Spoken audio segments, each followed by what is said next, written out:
नमस्कार दोस्तों, मैं हुकम सिंह अपने YouTube channel target achievers zone में आपका स्वागत करता हूं।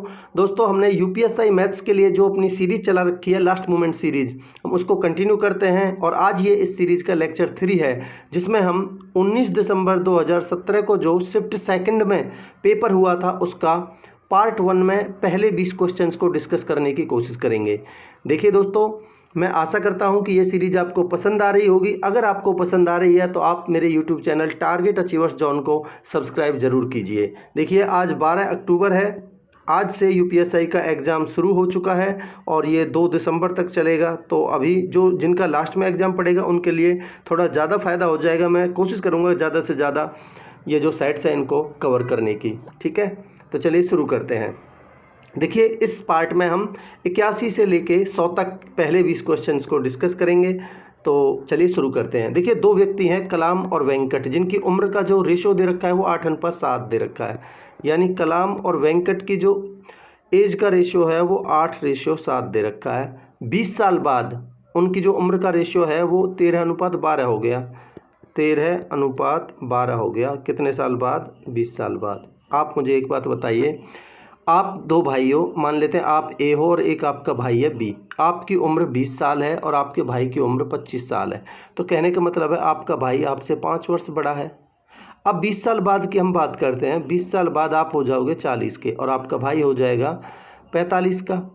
ठीक है, तो 20 साल बाद भी आपका भाई कितना बड़ा रहेगा आपसे? 5 साल ही बड़ा रहेगा। तो कहने का मतलब है आप आज से चाहे 10 साल बाद की बात करें, चाहे 40 साल बाद की बात करें, चाहे 50 साल बाद की बात करें, जितना बड़ा यानी कि आप दोनों की उम्र में जितने का गैप आज है उतना ही गैप वो उस टाइम पे होना चाहिए।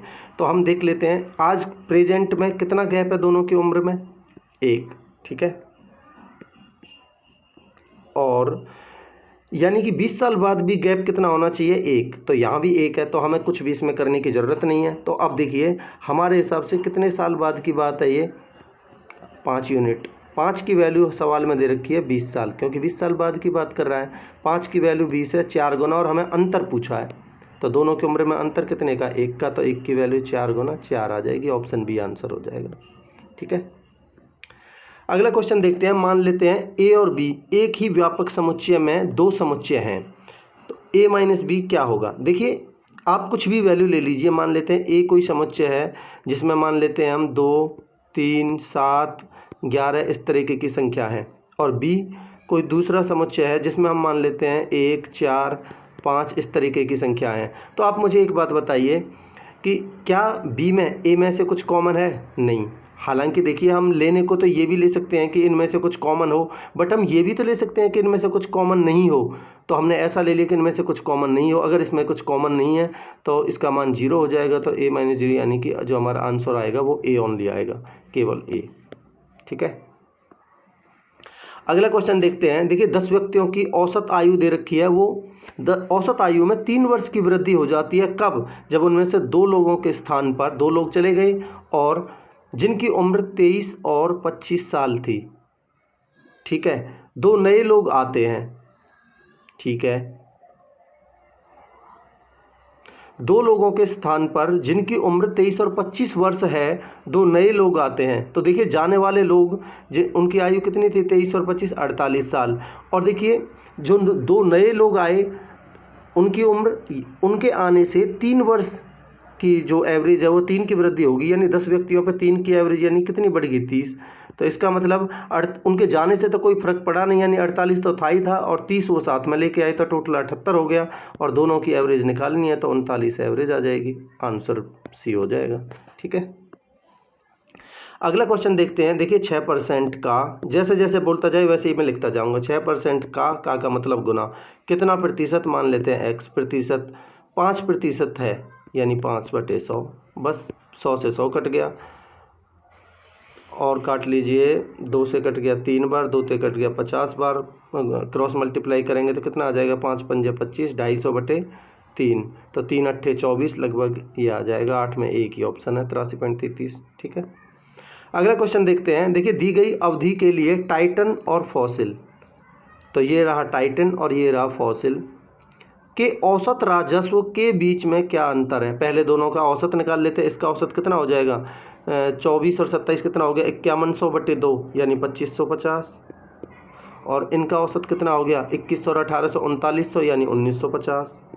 दोनों में अंतर पूछा है, 600 आंसर आ जाएगा, ऑप्शन बी। ठीक है, अगला क्वेश्चन देखते हैं। देखिए, 2009-10 और 2010-11, यानी कि ये जो कम डार्क वाला है ये 9-10 वाला है, और जो ज़्यादा डार्क वाला है ये 10-11 वाला है। ठीक है, के बीच सभी कंपनियों के औसत राजस्व के बीच प्रतिशत परिवर्तन क्या है। तो आप मुझे एक बात बताइए, 24 से देखिए 2400 और 2200 कितना हो गया, 4600 और 2000 कितना हो गया, 6600 और ये हो गया टोटल 8400। ठीक है, तो इनका कितना है, ये 1 2 3 4 से भाग देंगे तो कितना आ गया, 2100। तो ये आ गया इनकी एवरेज। आगे देखते हैं, 2700 और 2400 5100, 2374, 74 और 21 9500, 9500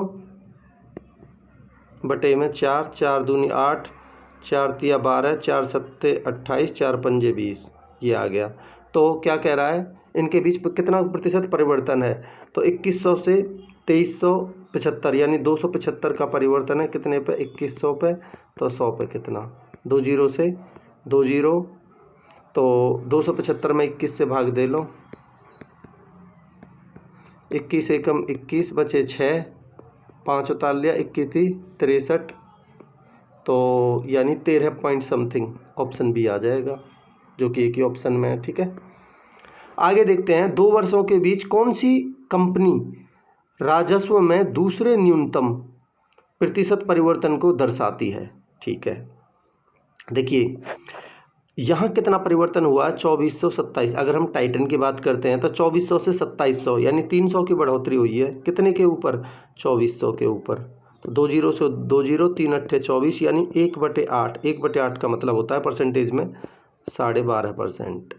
ठीक है, तो इसका तो आ गया टाइटन का 12.5%। आगे देखते हैं, 2200 से 2400 सोनाटा में, 2200 से 2400 200 की बढ़ोतरी हुई है 2200 पे। ठीक है, 200 की बढ़ोतरी हुई है 2200 पे, तो 2 जीरो से 2 जीरो यानी 1/11, और 1/11 परसेंटेज में होता है 9 सही 1/11%। ठीक है, तो सोनाटा का आ गया ये। ठीक है, आगे देखते हैं। आगे अगर हम टाइमेक्स की बात करते हैं तो टाइमेक्स में कितना परिवर्तन, 2000 से 2300, 300 की बढ़ोतरी हुई है 2000 पर, तो 3/20, 3/20 यानी 100 से गुना करेंगे तो ये आ जाता है हमारा 15%। तो 15% किसका आ गया, हमारा टाइमेक्स का। और अगर हम फॉसिल की बात करते हैं तो फॉसिल में 1800 से 2100, 300 की बढ़ोतरी हुई है। कितने पे, 2100, 1800 पे, सॉरी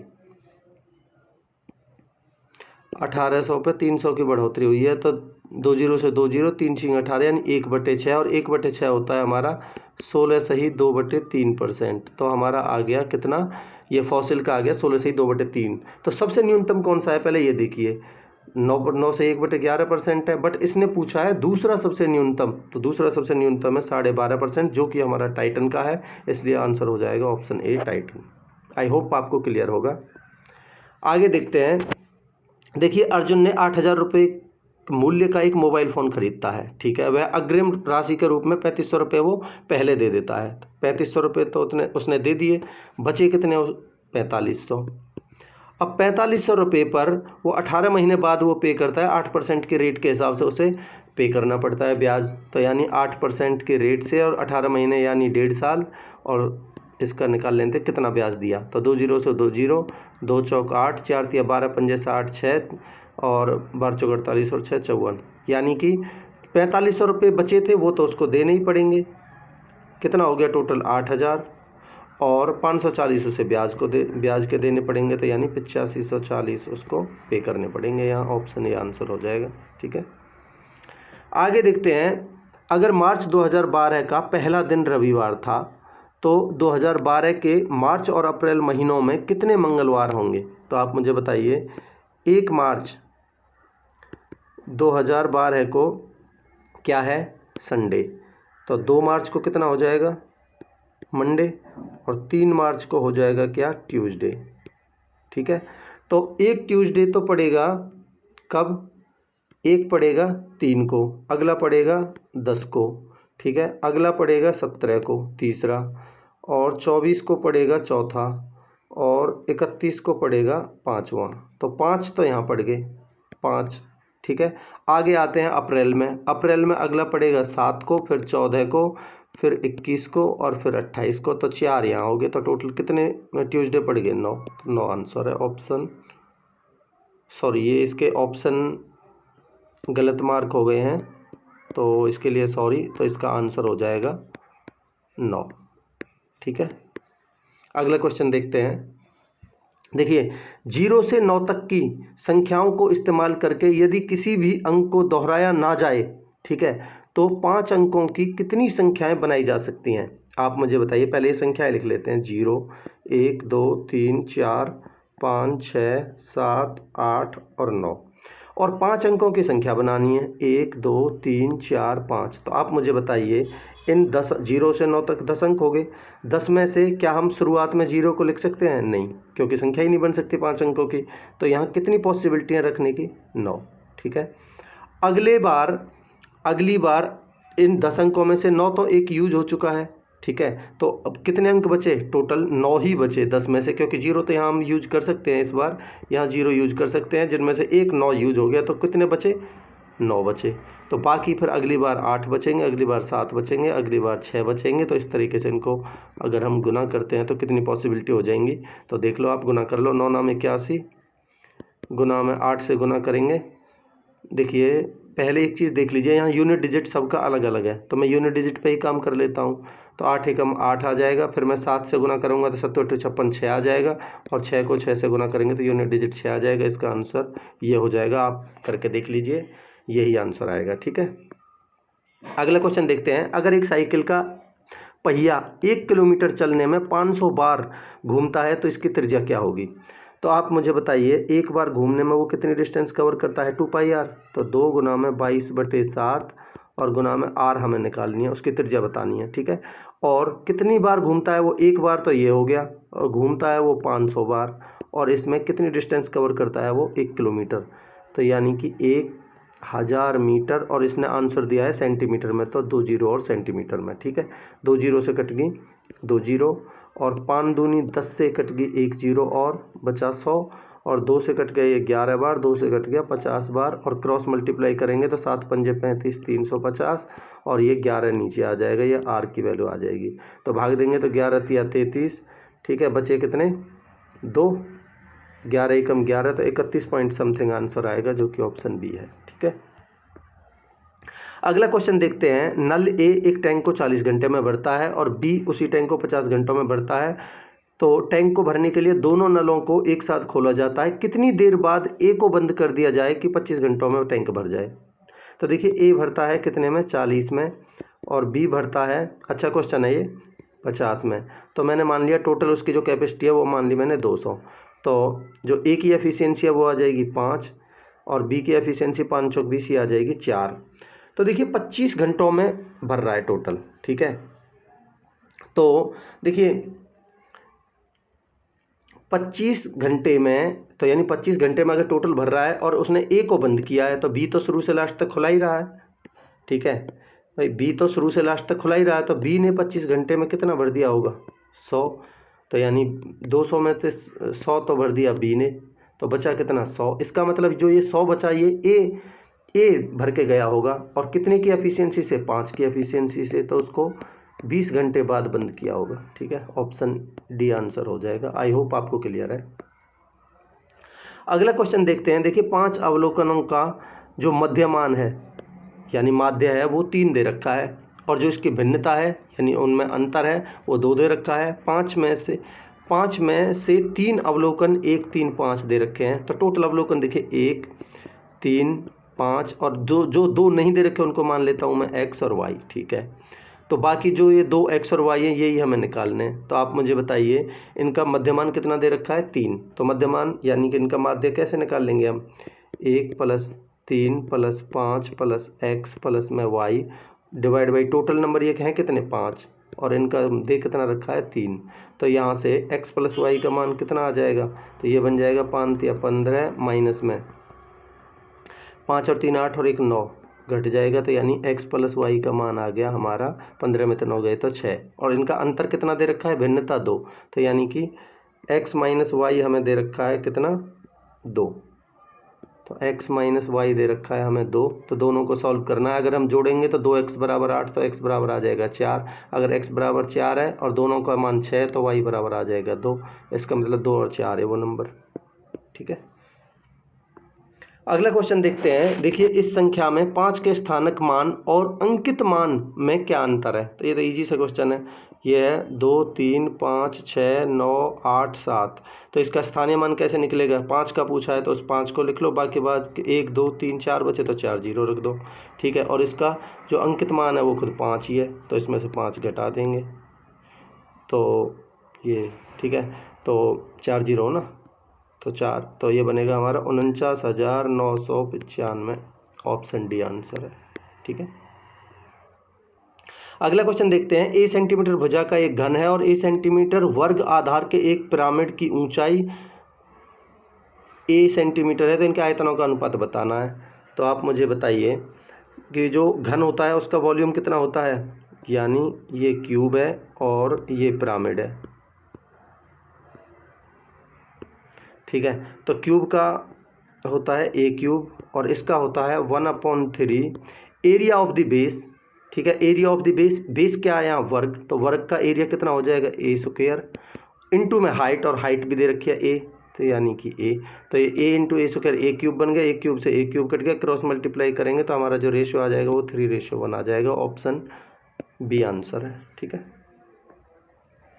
आगे देखते हैं। दो संख्याओं के एलसीएम और एचसीएफ का जो गुणनफल दे रखा है वो 540 दे रखा है, यानी एलसीएम इंटू एचसीएफ बराबर पहली संख्या इंटू दूसरी संख्या ये होता है, ये आपको पता होगा। तो दोनों का मल्टीप्लिकेशन दे रखा है 540, एक संख्या उनमें से दे रखी है 60 और दूसरी निकालनी है। तो 0 से 0 6 नाम 54, तो दूसरी संख्या 9 आ गई। ऑप्शन डी आंसर है, ठीक है। आगे देखते हैं। शराब और पानी जो कि 50 लीटर का घोल है उसमें 40% शराब है। तो देखिए 40% का मतलब मुझे बताइए, 40% का मतलब होता है 2/5। 2/5 का मतलब है 5 टोटल है जिसमें से 2 क्या है शराब है। तो यानी शराब और पानी का रेशियो अगर हम निकालें तो टोटल 5 है, 5 में से 2 शराब है तो पानी कितना बचा 3, ठीक है। आप मुझे बताइए टोटल दे कितना रखा है 50 और ये 2 और 3 यानी टोटल 5 है ये, या फिर ये मान लो ये 5 है, 5 की वैल्यू 50 दे रखी है 10 गुना, तो 2 की वैल्यू 10 गुना कितनी हो जाएगी 20 और 3 की वैल्यू 10 गुना कितनी हो जाएगी 30, ठीक है। तो ये 20 और 30 ये इनकी अमाउंट थी, यानी इनकी क्वांटिटी थी, सॉरी, ठीक है। अब इनमें 10 लीटर शराब मिलाई जाती है, तो यानी कि इसमें 10 लीटर शराब और मिला दी तो शराब कितनी होगी 30, और यानी कि ये पहले पानी कितना था 30 ही था, तो इनका रेशियो कितना आ गया 1:1। तो कहने का मतलब ये 50-50 हो गए। तो इसमें पूछा क्या अंतिम मिश्रण में पानी का प्रतिशत बताना है, तो 50% था। या फिर आप ऐसे समझ लीजिए कि टोटल ये है कितना 2, जिसमें से पानी कितना है 1, यानी 1 पानी है टोटल 2 में से, तो 100 में से कितना परसेंटेज के लिए, तो 50% होगा, ठीक है। ऑप्शन डी आंसर है।